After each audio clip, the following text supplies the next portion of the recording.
Okay, so this is part of my case. This is one of the petitions to modify this thing so that the judge can clarify for the police, the DA, the sheriff, whoever needs to fucking make sure this fucking psycho does not fuck with me, and then I can go to the bathroom, use the kitchen, do anything I need to. And so I was going back to petition. This is one of the 4 times in front of her, Kirkland.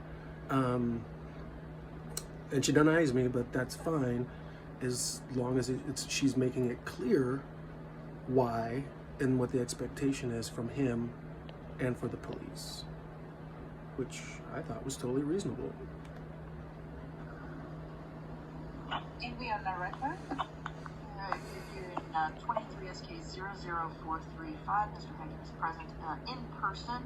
I do have a motion to modify before me. I have read the motion to modify. Mr. Hagen, I can tell you at this point I am I'm going to be denying the motion. I'm not going to entertain ex parte motions, meaning both people are not here.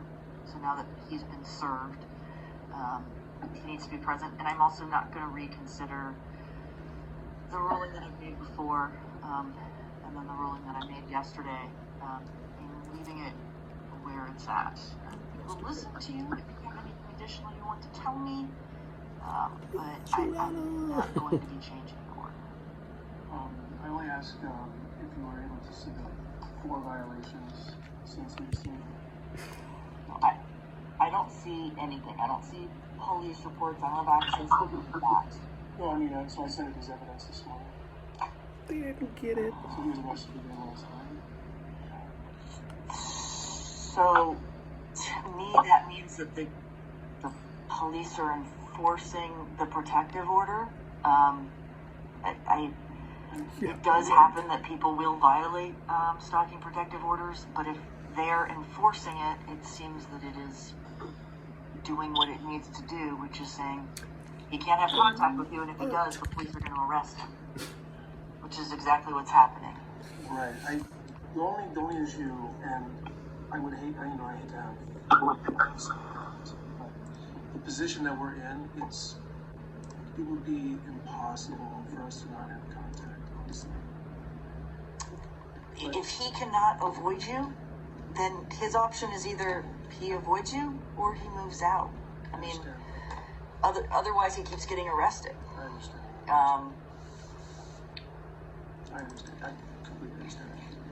Yeah, so that's I just need to make sure that's where we're at here. It'll be up to him to decide what he. Yeah. Okay. Yeah. I won't be back, I promise. Back one more time.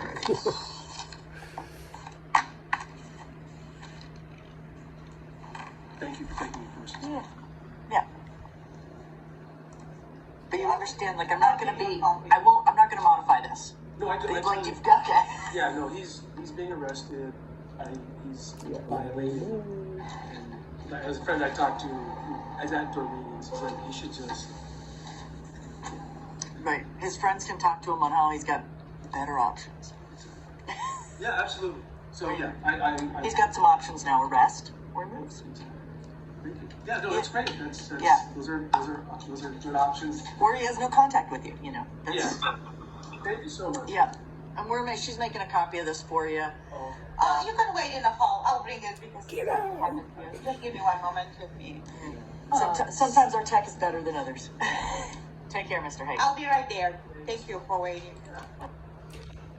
And a side note to all this is the first day I had my very first hearing with Judge Kirkland, she incorrectly gave the wrong criteria for stalking orders. She was using restraining order criteria and denied more than half of the people wanting stalking protective orders based on restraining order criteria, which is physical contact. She was asking for 2 times of unwanted physical contact when that's a restraining order, and with a stalking order, all you need is 2 times where you were scared shitless that they were gonna fucking do something to you. They didn't have to touch you. So that's like right off the bat, this whole thing has been bananas. And then that day, that hearing, I ran out of battery, so I had to go downtown and be in person. She gave me, the judge handed me her copy that was written in pencil and wasn't certified, wasn't anything. Gave it to me like it was like mine. And so later when I went to have the police serve it, they're like, did you fill this out? Did you make this up? I'm like, no, man, I got this from the whatever. They're like, well, where's the email copy? I'm like, I didn't know I was supposed to. And the court didn't even email me the order on top of all that. It's like, what? How many things happen to people all the time and people just are like, man, I guess that's the way it goes, man. I don't know. It's like, if this shit can slip through the cracks, man, like that big a deal with judges, clerks, police, what's really going on? Anyway, this is going to be played for the DA so he can understand clearly what the judge's intention is.